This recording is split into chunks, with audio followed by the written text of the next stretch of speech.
ចាសូមគោរពនឹងជំរាបសួរដល់អស់លោកស្រីអ្នកនាងកញ្ញាជាទីមេត្រីសូមស្វាគមន៍អស់លោកអ្នកមកកាន់កម្មវិធីសុគាលក្ខណៈ BIG ក្រោយតាមពិតឈប់ឥឡូវខ្ញុំហៅឈ្មោះកម្មវិធីម្ដងទៀតណាបាទបងប្អូនបានមកជួបគ្នាក្នុងសប្តាហ៍នេះជាមួយនឹងកម្មវិធីសុគាលក្ខណៈ BIG ក្រោយចាដែលសប្តាហ៍នេះនៅតែមានវត្តមានរបស់បងប្រុសសុកក្រូចដែលចាជំនួសបងប្រុសដួងសុគាដែលអត់ទាន់ស្រួលខ្លួនណានៅតាមពិតចេះគាត់ស្រួលខ្លួនហើយប៉ុន្តែខ្ញុំទេដែលចង់សាកមើលមួយសប្តាហ៍ទៀតណាញ៉ាំឃើញទេញ៉ាំអញ្ចឹងបានថាអីក៏ដោយមិនចង់ឲ្យឡើងតែឡើងគឺញ៉ាំអញ្ចឹងខ្ញុំចាបាទចង់សាកមើលមួយសប្តាហ៍ទៀតចាមានអីក៏តែសប្តាហ៍មុនហ្នឹងមានបងប្អូនទស្សនិកជនគាត់ថាបងក្រូចចូលក្នុងកម្មវិធីហ្នឹងទៅសង្ហាស្អាតចាព្រោះថាគ្នាមិនដែលបានស្លៀកបានស្លៀកពាក់ស្អាតបានចាហើយនៅគាត់ថាមិនទៀតទេពេលចូលកម្មវិធីហ្នឹងទៅពាក់អាវធំអញ្ចឹងមនុស្សម្នាទៅបងក្រូចចាហើយរដងសัตว์ហើយរដងអីចាអូនឯងនិយាយអញ្ចឹងដូចគ្នាមើលគេថាសัตว์ទេតាមានណាបងគេអ្នកនិយាយតែមិនអូនអ្នកនិយាយទេចាអូអ្នកណាអ្នកនោះអ្នកគេបងម៉ៅមែនអ្នកនិយាយចេញមុខមកចានិយាយលេងទេបងស្អាតសំរុំវាមិនណាស់ណាទេគាត់ថាអាចមើលបានពីព្រោះថារដង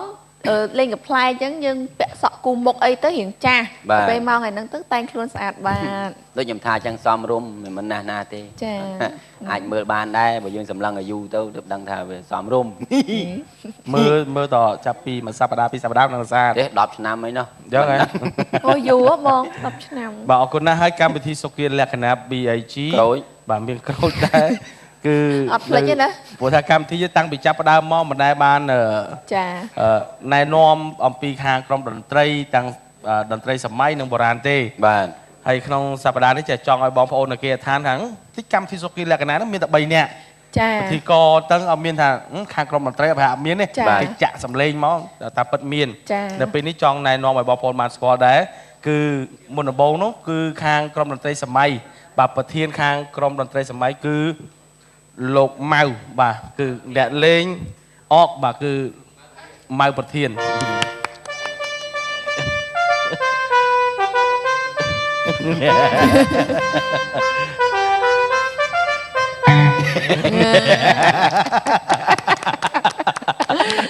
ចឹងពុកម៉ែបងប្អូនបានឃើញហើយបាទគឺលោកម៉ៅប្រធានកាន់ឧបករណ៍អកហើយបន្ទាប់មកទៀតនោះគឺលោកឡោណែតបាទគឺអកដែរបាទ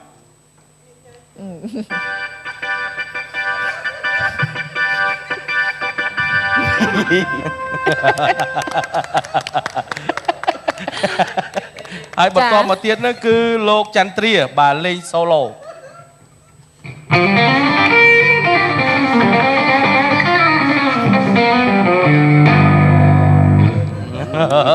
្តាប់ចង់ដាច់មាត់ក្តាប់ចង់ដាច់មាត់ហើយអីចឹងតខំមាត់មិនចេញចាបានព្រោះពីផ្អែមមកចាជាបន្តទៀតហើយបន្តមកទៀតគឺលោកលីណាបាទហ្គីតាបាស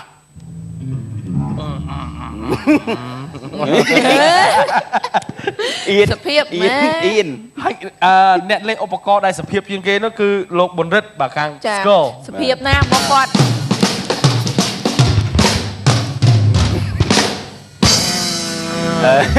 មកសភាពគាត់អត់ចេះឈឺទេបាទព្រោះអីកាយវិការគាត់បញ្ចេញទាំងអស់តាំងពីជើងតាំងពីដៃទាំងអស់តាំងពីតាំងពីប្រកែគាត់អីគឺចង់បាទឥឡូវខាងក្រុមតន្ត្រីសម័យហ្នឹងបានណែនាំឲ្យបងប្អូនបានស្គាល់ហើយជួបជាមួយនឹងសម្រស់របស់បងខាងក្រុមភ្លេងសម័យហើយឥឡូវបាទឥឡូវសូមជួបជាមួយនឹងសម្រស់ខាងលោកគ្រូខាងប្រពៃណីម្ដងព្រោះថាខាងភ្លេងបុរាណយើងណាហ្នឹងហើយសិតតែលោកគ្រូដែលមានសម្រស់និងស្រស់ស្អាតណាហើយវ័យហ្នឹងក៏ក្មេងសមរម្យដែរហើយលោកគ្រូពេលដែលខ្ញុំប្រកាសឈ្មោះឮហើយសូមមេត្តាញញឹមឲ្យអស់ពីចិត្តណាបាទឥឡូវគឺទី1គឺលោកគ្រូអោកប៊ុននីគាត់ខាងទាត់តខេសំដែងតខេបាទបា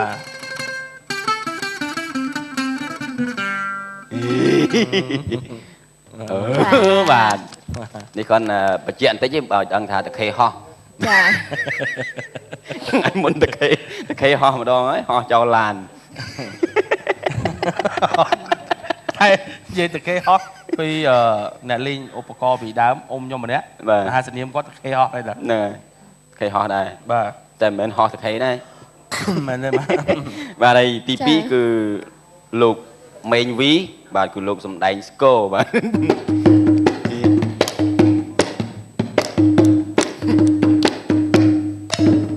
បាទលោកគ្រូសូមមេត្តាញឹមមកអស់មកគ្រូបាទញឹមមកលាក់មិញបាទលាក់មិញទុកបាទហើយទី3គឺលោកឡុងសមនបាទគឺលោកសំដែងត្រូសោ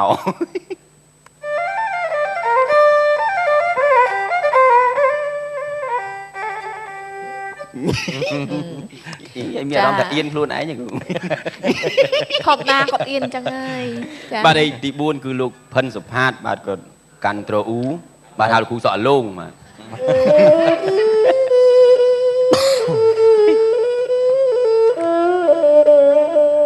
ប៉ុន្តែថ្ងៃនេះសក់អត់លងទេដោយសារអស់នេះអស់ប្រេងច័ន្ទបានខ្លាញ់បានខ្លាញ់តែកងធីនជំនួសក៏ប្រឹងលាបដែរតែលាបទឹកដល់មកដល់ក្នុងលេងលងវិញហើយទី5គឺលោកបាទសុកសឿនបាទគឺលោកកាន់ខឹមនោះនៅខាងក្រោយនោះបាទ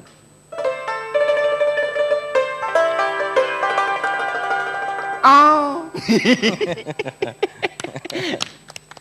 បាទចឹងគឺថាបានស្គាល់អស់ហើយពីឈ្មោះបាទលោកគ្រូល្បីចាហើយសូមជម្រាបថា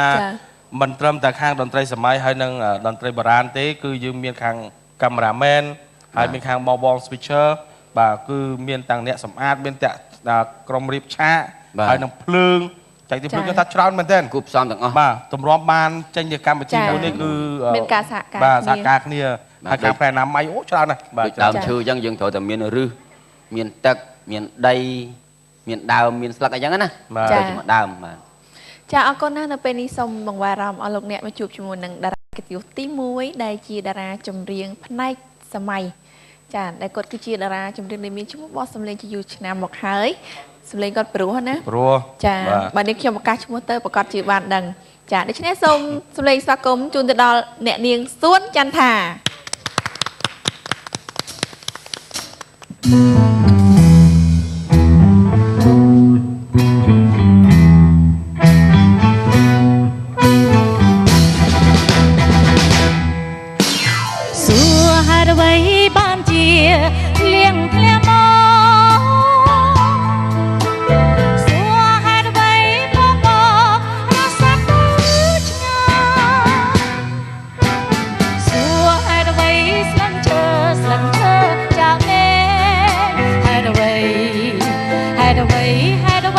បងធ្វើដូចជាភ្លេចមកសួរហេតុអ្វីបានជាព្រះច័ន្ទមិនរះសសួរហេតុអ្វីទឹកជ្រោះមិនកើយមកហូសួរហេតុអ្វីបានជាបងក្បត់បងហេតុអ្វីបងមិនអាសូរស្រីដែលរឿងចាំបងអូនសួរមេតើឃើញបងទេអូផ្ដាំគេឲ្យជួយរកបងចាំបាត់ស្ងាត់តែដងអូនចាំបងចាំជាលេងឲ្យភ្លេចមិនបានទេសួរហេតុអ្វីបានជារូបបងនៅឆ្ងាយសួរហេតុអ្វីមិនស្ដាយស្រណោនហូលេចហើយឬអនុស្សាវរីយ៍ទាំងពួងហេតុអ្វីអបងអើយបងភ្លេចក៏បងចោលអូ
សួរ ចាជម្រាបសួរបងចា ជម្រាបសួរអ្នកភ្លេងហើយអ្នកភ្លេងបុរាណបង ចាបងចេញអង្គុយចិត្តប្រុសស្អាតហ៎បងមានអ្នកបងខាងនេះបងណាគាត់ពិធីករថ្មីបងសុំណែ អូនក្រួយហ៎ បាន អូយនៅក្រៅស្អាតណា បានខ្ញុំបាទខ្ញុំ អូយស្អាតណាអូន បាទ គេចេះលន់មាត់ដែរថានៅក្នុងចាស់ចាស់ ចា អីបង អៀនណា អៀនបង អូនស្រីបងមកដែរណា មកដែរ ចាមិញមើលអូអៀនតាមពិតមើលបងអូនស្រីបងហ្មង កុំអីអត់លួចមើលបងអូនស្រីអ្នកបងឯងប៉ុន្តែដោយសារឃើញអ្នកបងក្មេងបានយូរអញ្ចឹងនៅឃើញអ្នកបងអូនប្រហែលជាក្មេងបានយូរដូចអ្នកបងដែរ ប៉ុន្តែកុំនិយាយឆ្លៃចឹងណា កុំនិយាយ បងឯងអៀនដែរមែនបង មើលមុខក្រហមអីចា ចា បាទឥឡូវនេះបានបងអង្គុយបានស្រួលបួលខ្ញុំទឹកខ្ញុំបាទសូមជម្រាបសួរសាច់ថ្មីមកទៀតណាបាទពោះប្លង់មិញវាអត់សូវស្អាតជម្រាបសួរមកបាទ ចា ហើយ បងសុខសប្បាយបងណាខាតជួបគ្នាយូរហើយ ចាសុខសប្បាយ នៅតែស្អាតដដែលបង អរគុណច្រើនចា ចា ហើយសំឡេងពីរោះនិយាយពីខ្ញុំហ្នឹង ចា fan របស់បងហ្នឹងហ្មង ចាចា អ្នកគ្រប់ត្រូលតាំងពីក្មេងនេះ ចា អត់តែឃើញគាត់ឡើងជើ ចា ងទៅមើលហើយ ចឹងខ្ញុំដូចគ្នា ខ្ញុំក៏ fan ដែរ fan ដែរខាងនោះ fan ដែរ ចា ចា ឥឡូវត្រឡប់មកវិញអូន ចា ហ្វ្រេនរបស់បងតែចំណែកបងអូនឯងកូនបងហ្វ្រេនរបស់អូនវិញ DJ កូនចូលចិត្ត បាទ តោះគ្នា អូទាំងមកអត់ទេបើមកហ្នឹង ណ៎អង្គុយមើល តាមទូទៅបាទអូនៅនោះបាទហើយសូមជំរាបសួរទៅដល់បងប្រុសដែលនៅផ្ទះផង ចា បាទ ចា ដែលខ្ញុំស្គាល់គាត់ដែរបាទគ្រួសាររបស់បងណា ចា បាទហើយបងថ្ងៃនេះមកតាមមួយតែគ្នាពីរនាក់ហ្មង ចាមកមួយបត្រាកូនប្រុសចា ពួកបងប្អូននឹងចេះហើយបត្រាបណ្ណាហើយតែយើងសុំលាក់សិនបងឲ្យឃើញទេបាទជួបបងស្រីសិន ចា ចា បាទហើយបងចង់សួរបន្តិចព្រោះថាខ្ញុំបានតែមើលតាមទូរទស្សន៍តោះដែរបានជួបផ្ទាល់សំណេះសំណាលគ្នាណាបងណា ចា បាទបងអ្នកស្រុកនៅខាងណាដែរបង សុកកណើតបងនៅភ្នំពេញឯងប៉ុន្តែប៉ាម៉ាក់នៅបាត់ដំបង អូ ចា បាត់ដំបង ព្រោះ ចា ចូលឆ្នាំមកលេងលោកយាយលោកតាហើយដល់អញ្ចឹងខួបកំណើតបងគឺថ្ងៃចូលឆ្នាំនឹងតែម្ដង ចំថ្ងៃណាដែរបង ថ្ងៃទី1តែម្ដង ថ្ងៃទី1 ចា បាទ ចាអញ្ចឹងបងសំណាងអីកើតនៅក្នុងថ្ងៃចូលឆ្នាំបានអបអរសាទរឆ្នាំថ្មី ប៉ុន្តែម៉ាក់បងថាអត់សំណាង ហេតុអ្វីបង គាត់បានហូប បងសំណាងតែគាត់ឆ្លងទលេគាត់មាន បាទត្រូវ អត់បានទៅវត្តទៅវានិយាយរួមគាត់នៅពេទ្យតែម្ដង បាទហើយជឿបងមានបងប្អូនប្រហែលអ្នកដែរ ខ្ញុំមាន4នាក់ 4នាក់ ចាបងខ្ញុំបងគេ បងគេ ចាហើយមានប្អូនប្រុសកដាលហើយបានសួនច័ន្ទធូហ្នឹង ចាអូខ្ញុំស្គាល់បងសុនចន្ទធូដែលគាត់គឺជាតារាចម្រៀងដែរណាបង ចា ចា គាត់ប្រឡូកតិច បាទ ចា ប្រឹងឲ្យគាត់ប្រឹងដែរតែគាត់ថាគាត់ដូចគាត់អត់សូវចាប់យកអាជីពខាងហ្នឹងចា ចា បាទ ក៏តែគាត់មានរូបសម្រស់ស្អាតនេះខ្ញុំធ្លាប់ឃើញគាត់ហើយបងសុនចន្ទធូ ចា ហើយអ្នកបងក៏ដូចគ្នាតាំងពីខ្ញុំនិយាយដល់តើដោយសឹងតែតាំងពីខ្ញុំកើតមកឃើញអ្នកបងនៅតែក្មេងតែរហូតតែប៉ុណ្ណឹងអត់មានឃើញចាស់អីទៅមុខអីសោះគេទេមិនមានគិតគូចង់ចាស់អីចង់អីទេបាទ អាហ្នឹងប្អូននិយាយបងអត់ហ៊ាននិយាយខ្លួនឯងតែបើចិត្តបងថាបងមានវ័យចំណាស់ហើយ អូ ចា បាទ ព្រោះត្រៀមខ្លួនថាដូចថាយើងមានវ័យចំណាស់យើងធ្វើអ្វីមួយទៅតាមក្បួនរបស់យើងដូចថាចរិតយើងវ័យចំណាស់យើងទៅណាមកណាឲ្យតាមសំសួនរបស់យើងអញ្ចឹងណាអូន បាទ ចាតែប៉ុណ្ណឹងឯង ខ្ញុំនឹងខំរៀបរឹកឲ្យដូចអ្នកបងដែរណា សុភាពម៉ែមកក្រូចចាអរគុណណាស់ឥឡូវនៅក្នុងវគ្គនេះយើងបានជួបហើយនៅតារាកិត្តិយសទី1គឺអ្នកនាងសួនចន្ទថានៅវគ្គក្រោយយើងនឹងបានជួបជាបន្តទៀតនៅតារាកិត្តិយសទី2សម្រាប់វគ្គនេះសុគាលក្ខណៈ BG សូមអនុញ្ញាតសម្រាប់មួយផ្លែសិន